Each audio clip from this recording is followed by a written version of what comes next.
Welcome to the conversation. My name is Shannon Taylor. I'm the Executive Director of Blacks and Jews in Conversation. We're here to celebrate Yom Ha'atzmaut, the Independence Day of Israel. It actually sounds like that to our audience, that the Yom Ha'atzmaut, I didn't give it the name, that's the name. It sounds like you're calling wild turkeys. But Hebrew is a magnificent language, but that's how it sounds. And there's a celebration aboard the Intrepid tonight. And why they're celebrating it aboard the American aircraft carrier from World War II, newly redocked and reinstalled. I also don't understand that, because Israel has its own possessions, and certainly I look backward at the days where we were at the Hyatt Regency. But it's certainly a gala place, and it's wonderful for the dinner dance, and I wish a wonderful evening to those on board. And then there are those at the Apollo, where I was last year, following the celebration they had at Radio City, which was not a ticket to be had, but Natalie Portman as the hostess. And again, they have the Apollo Theater this year.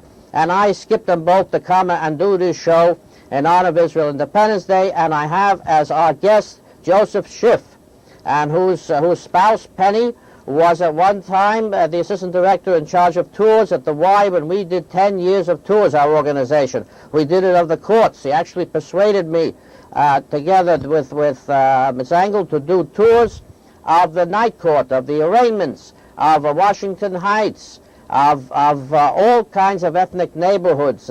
And off we went with packed buses and walking tours of Gramercy Park and elsewhere. We forged alliances between the National Arts Club and the Players Club, and then we went to the Friars Club. And what tours they were there, not a seat empty. That's our policy, not a seat empty. And so we went into every hall and educated 10 years of the public. And now, to talk to you about Israel Independence Day, Joseph Schiff believes that, first, the streets of New York are a living textbook of the Jewish past and present. He conceived and developed Footloose in New York, a program of these educational tours designed to deepen the awareness and appreciation of the historic and contemporary Jewish life in the metropolitan region. He has undergraduate degrees from City College of New York and Teachers Institute of the JTS, the Jewish Theological Seminary. His graduate work was at the School of Judaica, the Jewish Theological Seminary, and Teachers College, Columbia University. And we've been friends I don't know how many years, and we tolerated each other I don't know how many years. And Penny just lost her mom, and we send our biggest condolences, a very big holy hug to Penny and her holy mom, and may spirits be at peace. And this has been a year of loss for many, many people, and it is fitting that on Israel's Independence Day that we extend love and appreciation for those who've passed, of those who are still here. Joseph, why don't we begin the evening by your describing how you came into the appreciation of a walking tour, what goes into such a walking tour, and have you ever done one in memory of the Jewish past? Okay. First of all, I was glad to find Shannon again after many, many years. The last time I saw him was at a place called, what was that place called on 67th Street? Makor. And there was a program there, and I met Shannon there, and then I hadn't seen him for a while, and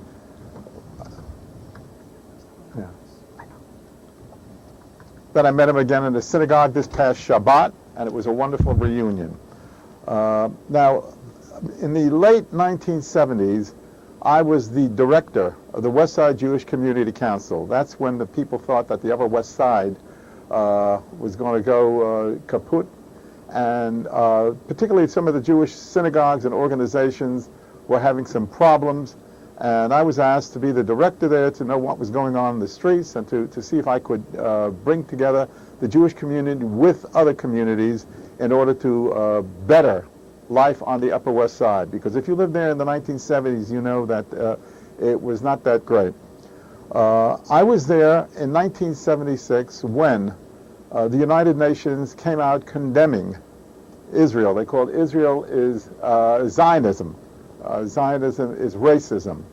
And I then went to the dean of the Cathedral of St. John the Divine, Dean Morton, a wonderful man, and I said, Dean, how would you like to host a program, a celebration of Zionism in biblical verse, song, and dance? And he acquiesced.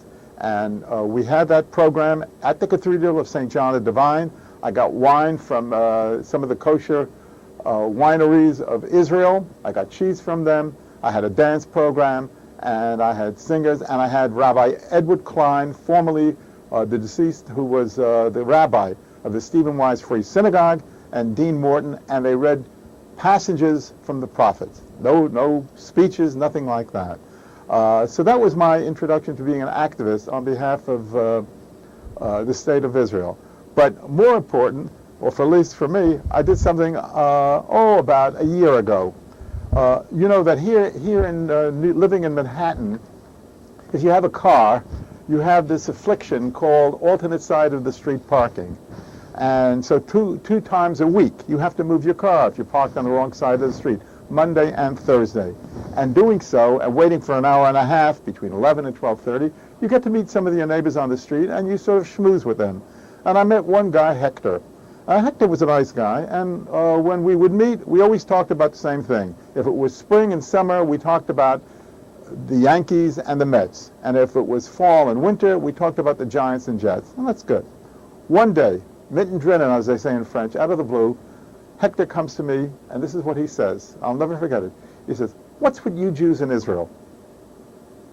He didn't mean it negatively. He just, was very blunt, but very direct. And I thought about it, and I said, what am I going to tell him? Go get a copy of Arthur Hertzberg's Zionist Idea? What should I say? And then I thought, this is my Hillel movement. This is like when Hillel was approached by that pagan and said, tell me all about Judaism on the time one can stand on one foot. And I said, you know what, Hector, let me tell you a joke. I used to work up in the Borscht Belt as a busboy. I'll tell you some of the jokes that they had, and one in particular. And this is a story about a very elderly old Jewish man, bent over, so far bent over, walking with a little cane. All he can do is his shoes and shoe tops, and that's it. But completely bent over and crippled. And he walks into a clinic in Miami Beach, and people say, Rachmanis, let him go in. And he goes in, and 10 minutes later, he comes out, straight as an arrow, erect, right, walking, looking everybody straight in the eye. And people said, it's amazing.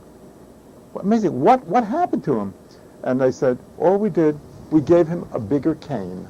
You know what that bigger cane is? That's Israel to the Jewish people. That bigger cane says, no more Auschwitz, no more Buchenwald, no more Inquisitions, no more pogroms, no more Holocaust. That is what Israel is to the Jews, Hector. Hector shook my hand, and we parted company, and that was it. Well, you see now, that's why you belong in our organization of dialogue and peace and contentment and harmony, because you're able to respond to a person who means well and wants to really know. Because would you go up to someone who's Irish on St. Patrick's Day and say, what's with you Irish and Ireland? Or would you go up to a Catholic on Christmas and say, what's with you Catholics and Jesus? Or would you go up to somebody who's African-American and during the days of apartheid in South Africa and say, what's with you African-American? But they simply think that they have license to go to Jews and say whatever's on their mind. And that's why we need rational beings like yourself to suppress the obvious retort and come ahead and persuade them to overthrow 5,000 years of Jew hatred and anti-Zionism, whatever you want to call it, and come forward and persuade them to a more temporarily, at least, enlightened point of view. And I understand why, no one comes to celebrate our Independence Days except the politicians. And we have to struggle very hard to get other ethnicities to join in. But the Jewish community has always participated in the ethnic celebrations, at least I have, of many other ethnicities. Now, why do you think it is that when we celebrate Israel's Independence Day, And Israel has helped almost every country around the world. It hasn't been like America has been, where it has gone to Vietnam to help the French recolonize the place. It hasn't done like England, which colonized the whole world and shed a tear on the sinking of the British Empire, especially on India.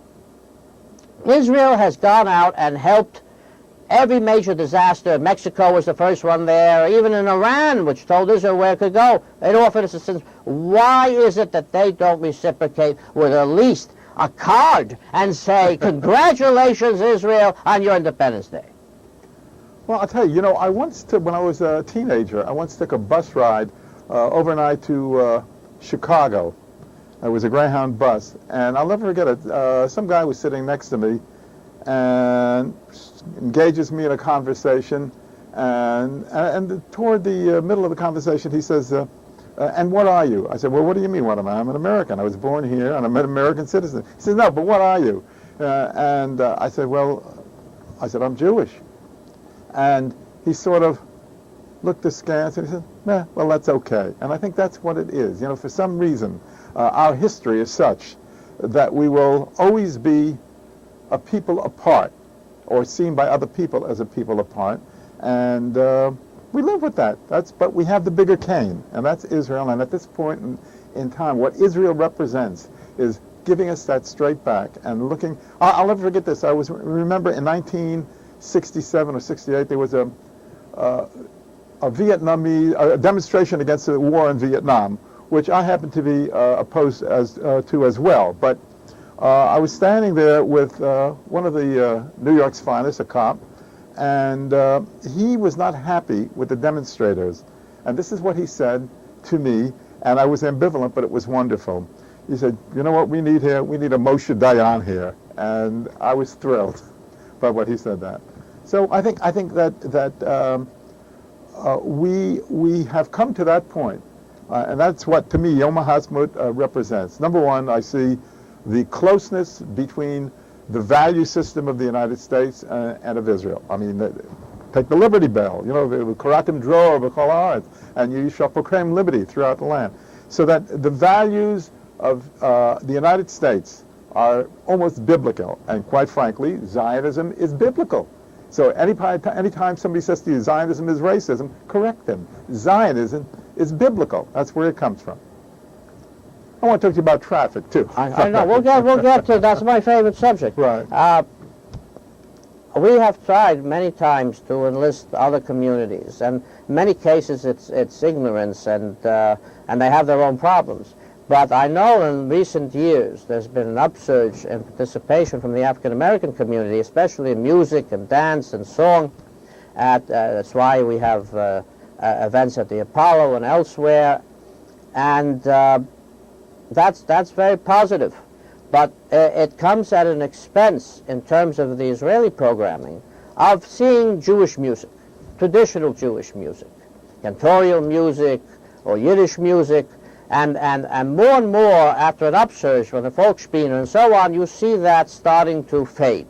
You see klezmer less and less, even though it's still paramount among Jewish expression.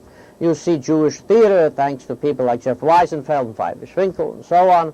But you see it now less and less, and you see more and more pop, rock, and so on coming into traditional Israeli. The Hasidic Folk Festival is not making the usual inroads that it used to. Now, would you consider this a positive future for Israeli culture, or is this a decline? No, I don't. I just see it as keeping up with the times. Look, there's that wonderful television station that we now have, JLTV, channel 120 at least. If you're in my area, you get it. Phil Blazer put that together. And what you see is Israeli hip-hop, Israeli, things that are contemporary. We're old fogies, right? And we may still be dancing to Guy Lombardo. They're not. But what they've done, they have doing it in the Hebrew language. What more do you expect? I love that. So while I may not relate to some of the music they're doing, their songs, I'm still singing the songs of Ali Abed, but nonetheless, I understand where they're coming from. They're healthier in a way. When you go to Israel, and see the young people. They're they're organic. We're not organic. In other words, we have to. It's hard to explain. You know, they have grown up in the soil. They came out of the soil there, right? And they're not split. They don't have to have programs on television saying, what does Yom HaAtzmaut mean to me? They know what Yom HaAtzmaut is. In fact, today was Yom HaZikaron, and that's their Memorial Day, right? And they feel that. It comes out of every pore, right? We here in the United States have to meet in little synagogues or meet on Shannon's show and talk about that. Now, what about the peripheral programming that you see? You see plenty. The Batsheva Dance Company's been on. You see plenty of wonderful, wonderful talent coming out of Israel. You see tremendous outpourings of environmentalism and craft, and none of this is given its due in the international market. One year Israel won for Hallelujah, a song, a European folk festival, and the fact that they had this magnificent self-defense achievement at the same time, it paled in comparison to the Israeli public. They seem to want the same thing that our president wants, international acclaim, no matter at what cost. Are we going to sacrifice our independence for the sake of international acclaim, which will mean less and less of our own spiritual and physical identity and nationalism? Or are we going to preserve what you call old fogeyism? Old fogeyism to me means identity. It means where we came from. We have something precious to preserve on our Independence Day. It's what gave birth to the whole rest of the world in terms of Christianity, Islam, the codes, the laws, the Torah. We gave birth to it. Even the music and the art. We were doing that while the rest of them were building pyramids.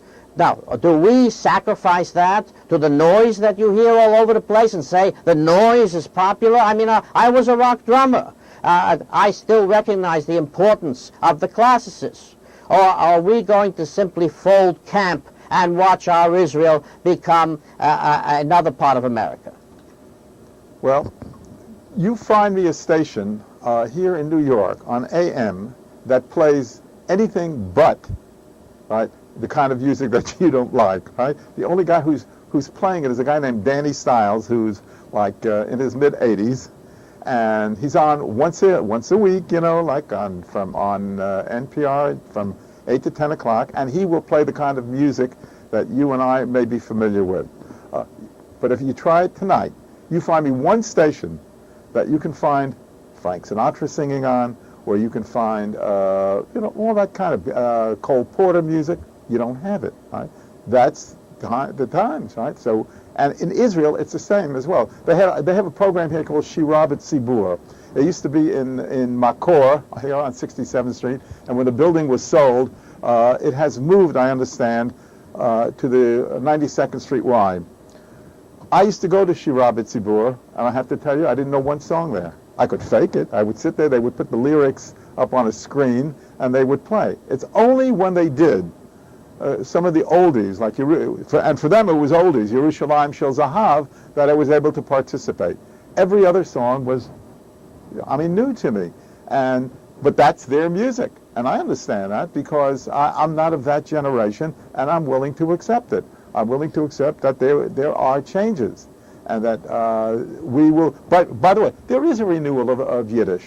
There are some people on the Upper West Side, I understand, who have a little group, a little chevra, and they're still singing, they're still doing. I haven't seen.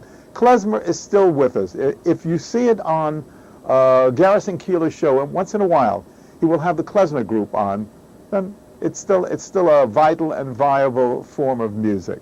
But we got Shannon. You got to live with change. It's as simple as that. When we met a while ago, I was with Professor Owen Corey. He's been a guest here many times, and he took on F. Murray Abraham, who was a magnificent actor who unfortunately, tragically picked the roles of Shylock in The Merchant of Venice, that great Jew hatred work, and then, of course, the Jew of Malta, the most Jew hatred work ever written in the history of literature by Marlowe. a guy who was completely off his rocker and got murdered. And Irwin and Abraham got into a battle over why he would want those roles, and Abraham said he was an actor, and Irwin said Orson Welles would never perform those roles, and the Soviet Union would never have those roles, and only Hitler and Nazi Germany had those roles, and America. Do you see in the current day and age a Jew hatred growing or shrinking? After all that has taken place, after all the compromises, after all the attempts on Israel for peace, after everything that the Jews have said and done for peace, do you think we have achieved any measure of understanding among our enemies, or are we simply worse off? Well, we'll have to thank some of our Arab brethren for this hatred. And what Ahmadinejad is doing, what's going over, it's the internet. What is going over the internet from the Arab world, the Julius Streicher cartoons, the same vile lies that were spread years ago, whether it was from Henry Ford or Father Coughlin, they're all back, and they don't change. So they say the more things change, the more they remain the same. It's just who's doing it, and this time it's emanating from that part, not entire world, but part of the Muslim world. Iran being front and center, spewing that hatred rather than trying to spread not anti-Semitism, but understanding, right? This is the way it's going to be, and we live with it. We're used to it. But we don't have a little cane anymore. We're not bent over. We have the bigger cane, Shannon, and that bigger cane in Israel, and it's so long as we support Israel. Again, we don't have to worry about pogroms. We don't have to worry about inquisitions. We don't have to worry about Holocausts. Not anymore. Well, tell that to the people whose synagogues are attacked in Europe. Tell that to the children who are mugged daily in Europe. Tell it to the teachers who can't teach, and to the people who are flooding to Israel from all different countries, for better or for worse, because they can't live there anymore. And tell that to the people who will soon be mugged in the United States. But anyway, I want to get into traffic. Right. Because we have 5 or so minutes left, yeah. And I see it as hopeless, and I can't live in a city with no control on traffic. What is your solution to this? Here is my solution. City? First of all, I think Bloomberg was absolutely wrong with congestion pricing. You know why? There are two ways. To be a good administrator, you can't do what's urgent. You have to do what's necessary. And Bloomberg was doing the urgent, not the necessary.